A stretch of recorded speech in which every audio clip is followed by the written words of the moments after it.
Department of communication and journalism. এই department থেকে আমার জীবনের যত প্রাপ্তি অপ্রাপ্তি, ভালো লাগা, স্বপ্ন দেখা, স্বপ্ন পূরণ, স্বপ্ন ভঙ্গ, আসলে সেই সুদীর্ঘ ইতিহাস, সুদীর্ঘ অতীতের সর্বশেষ সংস্করণ, সর্বশেষ সংযোজন হচ্ছে ইউসরার সাথে আমার পরিচয়, ইউসরার সাথে আমার পরিণয় এবং সর্বশেষ এই যে বিয়ে। এই জার্নি তো শুরু আসলে সেই একদম অনার্স ফার্স্ট ইয়ার থেকে হচ্ছে ডিপার্টমেন্টের সাথে জার্নি শুরু। তবে ডিপার্টমেন্টের জার্নির সাথে ইউসরার জার্নির কোনো মিল আসলে নেই, ওভারল্যাপ করার সুযোগ নেই, কারণ আমি যখন এই ডিপার্টমেন্টের স্টুডেন্ট ছিলাম তখন ইউসরা এখানে অ্যাডমিশন নেয়নি। তো আমি যখন বিজিএস ট্রাস্ট ইউনিভার্সিটিতে লেকচারার হিসেবে যোগ দিই, তার কয়েক মাস পর আমি এমফিলে ভর্তি হওয়ার জন্য এখানে আসি। তো ডিপার্টমেন্টে আসার পরেই মূলত ওকে দেখলাম, এরপর ওর খোঁজ খবর নিলাম, এরপর সবকিছু পারিবারিকভাবে আগানো। তবে পারিবারিকভাবে আগানোর একদম প্রাথমিক পর্যায়ে ওর প্রতি আমার প্রশ্ন ছিল জাস্ট দু একটা। সেটা কোনো বাড়তি আশ্বাস না, মিথ্যা প্রলোভন না, কিংবা উচ্চাকাঙ্ক্ষার কোনো গল্প না। তো তার কাছে আমি জানতে চেয়েছিলাম আসলে আমার এই অল্প বেতনে এই সংসার কিভাবে করব আমরা, এবং ও এটাতে সন্তুষ্ট হবে কিনা। তো সে আমাকে একটা কথাই বলেছিল যে অন্তত পক্ষে আমাকে উপস্থিত রাখবেন না। ওই একটা উত্তরই আসলে আমি ওই দিন ওই মুহূর্তে সিদ্ধান্ত নিই যে সেই আসলে আমার জীবন সঙ্গী হওয়ার যোগ্য। ভালোবাসবো বাসবো রে বন্ধু তোমায় যতনে, আমার মনের ঘরে চাঁদের আলো জুইয়া জুইয়া পরে, পুষে রাখবো রাখবো রে বন্ধু তোমায় যতনে। ভালোবাসবো বাসবো রে বন্ধু তোমায় যতনে।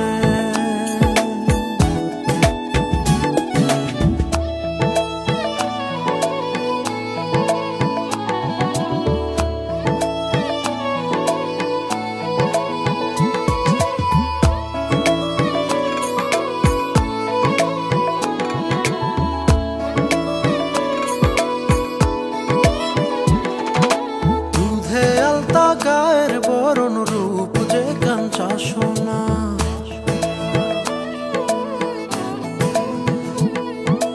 আঁচল দিয়া ঢাইকা রাইখো চোখ যেন পড়ে না,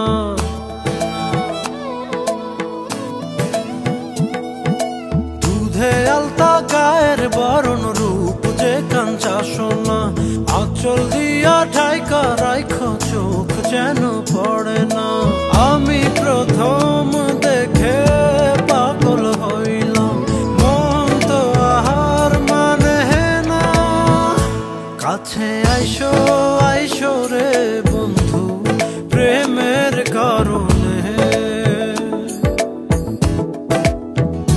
ভালোবাসো বাইসো রে বন্ধু আমায় যতনে।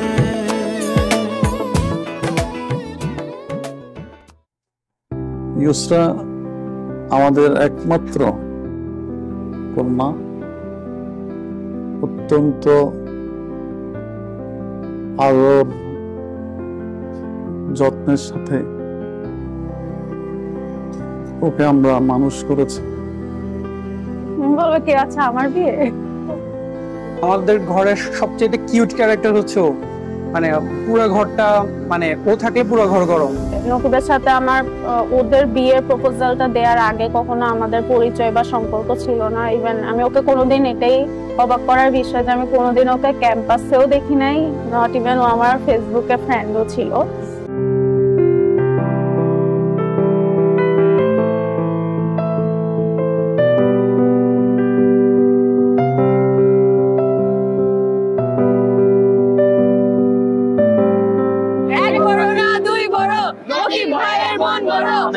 দুলাভাই সবকিছু আমাদের এখন ওই কিছু না, ওই বয়স না, এখন চলে গেছে সব।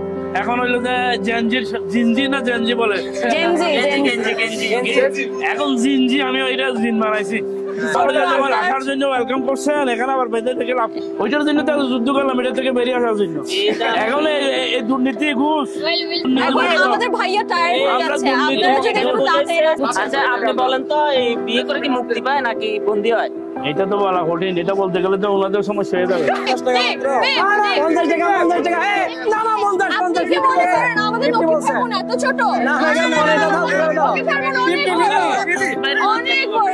মনে করার কি আছে, এটা তো নিশ্চিত।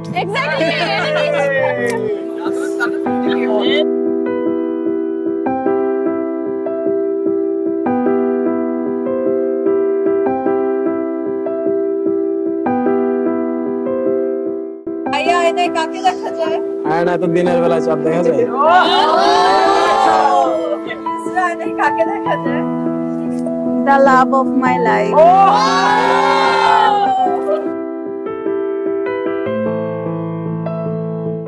ও তখনও মনে হয় 10 কি 11 মাস একটু একটু কথা বলে আদো আদো করি। ওর প্রথম শব্দ ছিল মাম, পানিকে মাম বলতো। আর কিছু খাইলে জিজ্ঞেস করছিল তুমি খেয়েছো? খেয়েছি। কি খেয়েছো? পাইছো। কি করছো? পাইছো। এখন এগুলো বললে ও বলে যে তোমরা তো আর ভিডিও করে রেখো নাই, আমি এগুলো বিশ্বাস করবো কিভাবে? ভাই বোন দুজন মিলে আসলে ক্রিকেট খেলা হতো, দাবা খেলা হতো সবচেয়ে বেশি।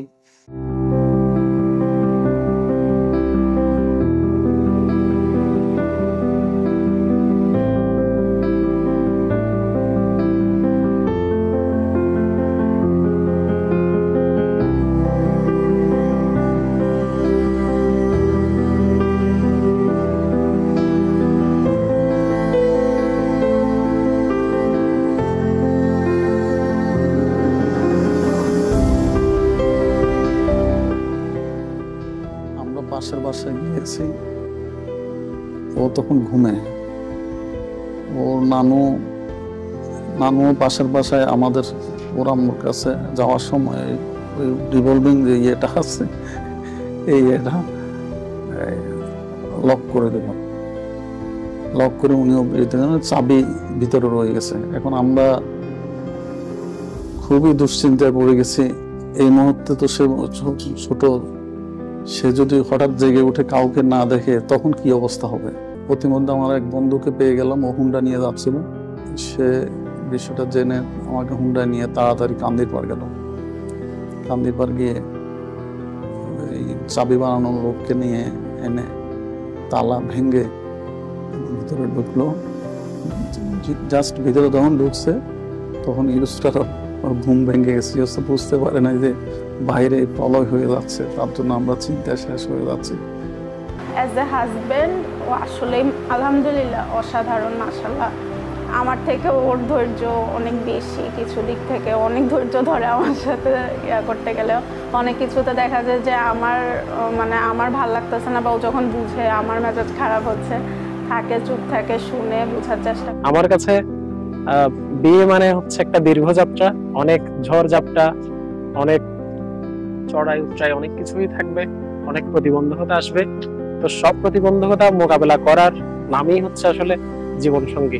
আব্বু আম্মু ছাড়া কোনোদিন কোথাও এক রাতও ছিলাম কিনা সন্দেহ, এখনো মাঝে মাঝে বিশ্বাস হয় না যে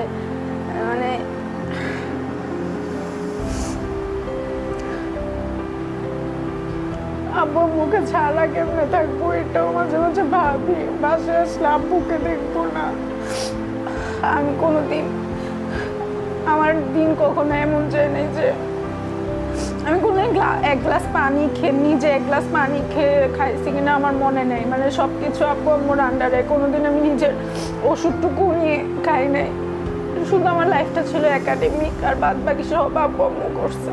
ও খাওয়া দাওয়ার ব্যাপারে বেশি অমনোযোগ।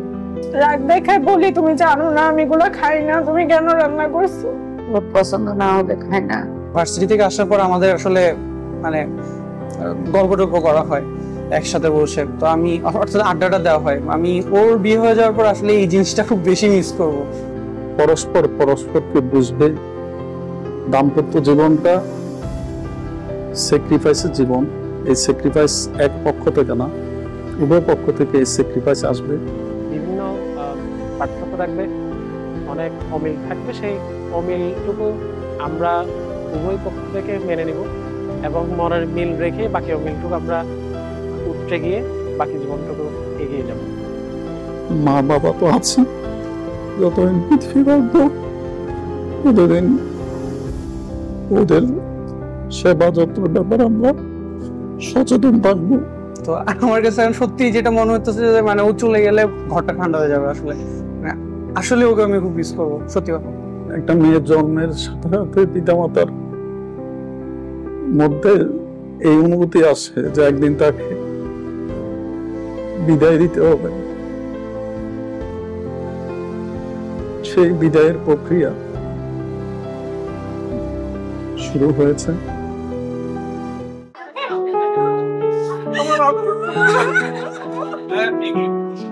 আমার আদরের টুকরা